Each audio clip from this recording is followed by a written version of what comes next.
হানাফিদের এক মৌলবী বলেছে যে আহলে হাদিসের সাথে কুরবানি চলবে না। ও ভুল বলেছে। তবে আমি একটা কথা বলবো, হানাফি আহলে হাদিস নয়। কুরবানির ব্যাপারে আল্লাহ সুবহানাহু ওয়া তাআলা বলছেন, ইন্না নিশ্চয়ই, আতাইনা আপনাকে দিয়ে দিয়েছি, কাল কাউসার। কৌসার, হজে কৌসার আল্লাহ নবীকে দিয়ে দিয়েছেন। তারপরে আল্লাহ বলছেন ফাসাল্লি লিরাব্বিকা ওয়ানহার, নবী আপনি সলাত আদায় করুন, নামাজ পড়ুন, তারপরে কুরবানি করুন। নামাজ পড়ুন তারপরে কুরবানি করুন। তার মানে আগে কি করতে হবে? নামাজ পড়তে হবে, তারপরে কুরবানি। আমি একটা কথা বলতে পারি, 7 ভাগে কুরবানি দেওয়া যাবে কি যাবে না এ ফতোয়া আমি দিচ্ছি না, আর এটা আমার জিজ্ঞাসার ভিতরেও নেই। ধরে নিলেন 7টা ভাগই আপনি কুরবানি দিয়েছেন, ধরে নেন, বা 5টা ভাগে দিয়েছেন। 2 জন নামাজি আর 5 জন বেনামাজি,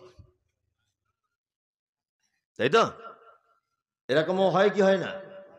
এই ক্ষেত্রে আমি বলবো যে আপনি বেনামাজিরা যে গরুতে কুরবানি দিচ্ছে, আপনি ওই গরু থেকে দূরে থাকবেন, যে আমি ওদের সাথে থাকবো না, আমি নামাজি লোকেদের সঙ্গে কুরবানি দেব।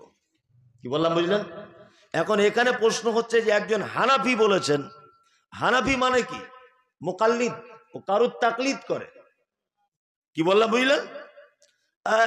এসব কথা একদম ভুয়ো কথা। আমাদের আকীদা খারাপ তো, আহলে হাদিসদের সাথে মেয়েদের বিয়ে দেওয়া চলবে কি চলবে না? আচ্ছা, ইতি জাহাঙ্গীর আলম ঝাড়খণ্ড, মানে ও জাহাঙ্গীর আলম না, ও কার কথা বলতে চাইছে আমি বুঝতে পেরেছি। আমি ওর নামই মুখে আনি না, নাম মুখে আনলে অজু ভেঙে যাবে। আমাদের আকীদা খারাপ তো, আহলে হাদিসদের সাথে মেয়েদের বিয়ে চলবে কি না, ও বলেছে চলবে না। আর আমি মমতাজুল ইসলাম বলছি, পবিত্র কোরআন আপনি খুলুন, সূরা তাওবা, আল্লাহ তাআলা পবিত্র কোরআনে বলছেন, মা কানা লিন নাবিয়্যি ওয়াল্লাযিনা আমানু আন ইস্তাগফিরু লিল মুশরিকিন ওয়ালাউ কানু উলি কুরবা। আল্লাহ বলছেন ঈমানদারদের জন্য আর নবীদের জন্য উচিত নয় যে মুশরিকদের জন্য ক্ষমা প্রার্থনা করা। 2, ওয়ালাউ কানু উলি কুরবা, সেই মুশরিক যদি তোমার নিকট আত্মীয় হয় তবুও তার জন্য ক্ষমা প্রার্থনা করা যাবে না। কোরআন সূরা তাওবা এখনই খুলুন, এ কথা আছে। এখানে একটা প্রশ্ন, মুশরিক কারা? মুশরিক কারা?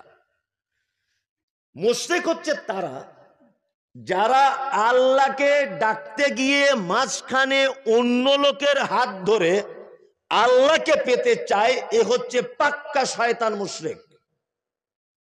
কি বললাম বুঝলেন? এ কি পাক্কা শয়তান আর মুশরিক। যার কথা বলেছে এখানে নাম নিয়েছে, এ তো আবার বলে যে মাজারের হুজুরের মাধ্যমে আল্লাহকে ডাকতে হবে। শুনুন, আবু জেহেল বিশ্বাস করত লা খালিকা ইল্লাল্লাহ, আল্লাহ ছাড়া কোনো সৃষ্টিকর্তা নেই। লা রাজ্জাক ইল্লাল্লাহ, আল্লাহ ছাড়া কোনো রুজির মালিক নেই। এগুলো আবু জেহেল বিশ্বাস করত। কিন্তু আবু জেহেল এইটা বিশ্বাস করত না, লা ইলাহা ইল্লাল্লাহ, এইটা বিশ্বাস করত না, যে আল্লাহ ছাড়া কোনো উপাসক নেই, এটা আবু জেহেল বিশ্বাস করত না। আবু জেহেল এটা মানত রুজির মালিক আল্লাহ, হায়াতের মালিক আল্লাহ, মওতের মালিক আল্লাহ, খেতে দেওয়ার মালিক আল্লাহ, রাত দিনের বিবর্তনের মালিক আল্লাহ, সবকিছু আবু জেহেল বিশ্বাস করত। কিন্তু আবু জেহেল আবার এটাও বলতো, মোহাম্মদ শোনো, তোমার আল্লাহর কাছে এমনি পৌঁছানো যাবে না, ওই 360টা দেবদেবীর মাঝখান দিয়ে আল্লাহকে পেতে হবে। এ হচ্ছে কি মুশরিক। এ কি আবু জেহেল মুশরিক। তাহলে আবু জেহেল পাথরের তৈরি করা 360টা দেবদেবীর মাধ্যমে আল্লাহকে ডেকেছিল। আর বর্তমান মুশরিক মরা মানুষকে কবরে ঢুকিয়ে তার মাধ্যমে আল্লাহকে ডাকছে। কেউ মুশরিক, কেউ মুশরিক। তখনকার মুশরিক আর এখনকার মুশরিকের ডিফারেন্স এতটুকুই, তারা উপরে ঠাকুরের মাধ্যমে আল্লাহকে ডাকতো, আর এখন মরা মানুষ কবরে ঢুকিয়ে দিয়ে আল্লাহকে ডাকে। আমি মমতাজুল ইসলামের কথা বলছি। মাজার পূজারী যারা, কবরের সেজদা দেওয়া লোক যারা, এদের সাথে আপনি আপনার বেটি বিয়ে দিবেন না, এটা আপনার উচিত। কারণ ওরা যদি মুশরিক হয়, আল্লাহ বলছেন মা কানা লিন-নাবিয়্যি ওয়াল্লাযিনা আমানু আন ইস্তাগফিরু লিল মুশরিকিন। মুশরিকদের জন্য উচিত নয়, এই মুমিনদের জন্য আর নবীদের জন্য উচিত নয় যে মুশরিকদের জন্য ক্ষমা প্রার্থনা করে। ও পাক্কা মুশরিক। এরকম লোক আছে না নেই? ও কি বলবে বিয়ে দেবা?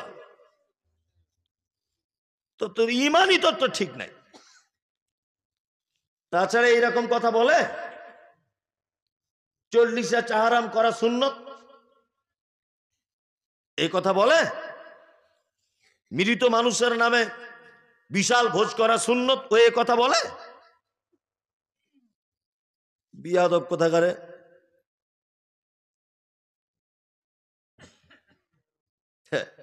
আশ্চর্য। একজন প্রশ্ন করছেন, কি আজব ব্যাপার, বলছে আমি প্রতিনিয়ত বিড়ি খাই, জান্নাতে বিড়ি পাওয়া যাবে কি? আচ্ছা, এটা কি কোনো প্রশ্ন? বিড়ি এটা হারাম, এটা কি হারাম। মুহাম্মদ সাল্লাল্লাহু আলাইহি ওয়াসাল্লাম তিনি বলেছেন কুল্লু মুশকিরিন খামরুন, প্রতিটা নেশাদার দ্রব্য কি? খামর, মদ। আর কুল্লু খামরিন হারামুন, আর প্রতিটা মদ কি? হারাম, নিষিদ্ধ।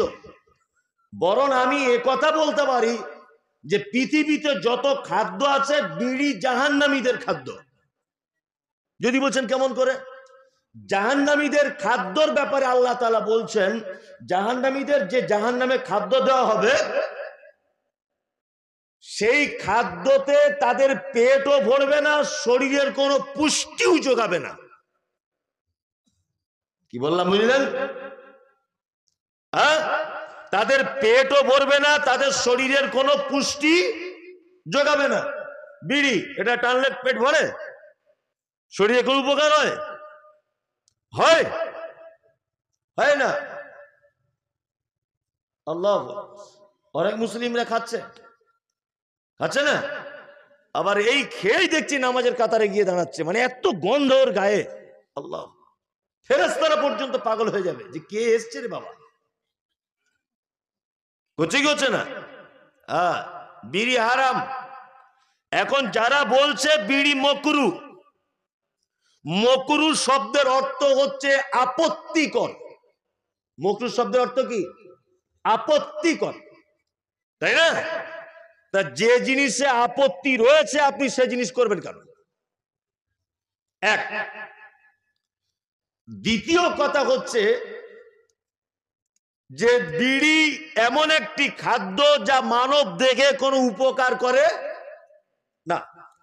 যারা বলছে মাকরু, খেলে গোনা নেই, না খাওয়াই ভালো, যে হুজুর ফতোয়া দিচ্ছে, ওই হুজুর জলসার স্টেজে 2 টান করে মেরে তবে তো বক্তব্য দিতে পারে। অসুবিধা কি আছে? যেটা বাপের সামনে খাওয়া যায় না, মায়ের সামনে খাওয়া যায় না, বড় স্কুলে হেডমাস্টারের সামনে খাওয়া যায় না, এটা কোনোদিন বৈধ হতে পারে? কোনোদিন বৈধ হতে পারে না, এটা হারাম। আল্লাহ তুমি আমাদেরকে হারাম থেকে বাঁচাও, বলুন আমিন, আমিন, আমিন। আপনারা এতক্ষণ পর্যন্ত মসজিদে দান করেছেন, আল্লাহ যারা দান করেছে তুমি তাদের দান কবুল করে নাও।